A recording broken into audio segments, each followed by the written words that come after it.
Hello, I'm Dr. Brandt Gibson, and today I want to talk to you about a foot sprain. So with a foot sprain, there can be multiple different areas in the foot that you can actually sprain or injure.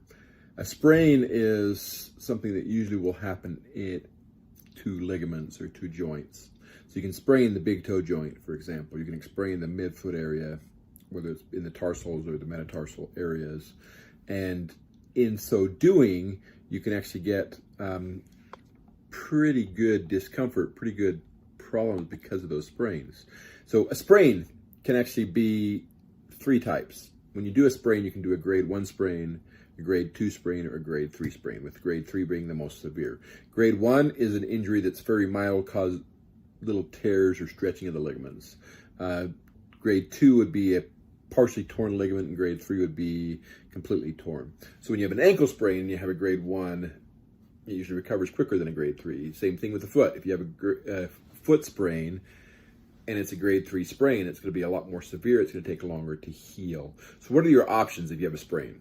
The biggest thing is you want to immobilize, reduce swelling.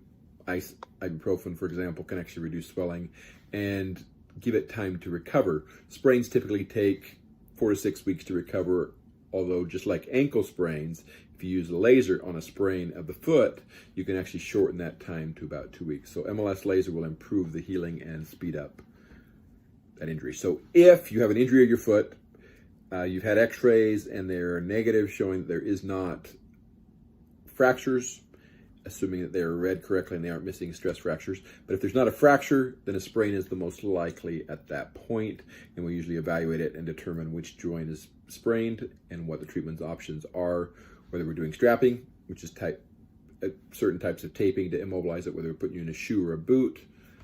The idea is to immobilize it, decrease swelling and decrease pain, and give it time to heal.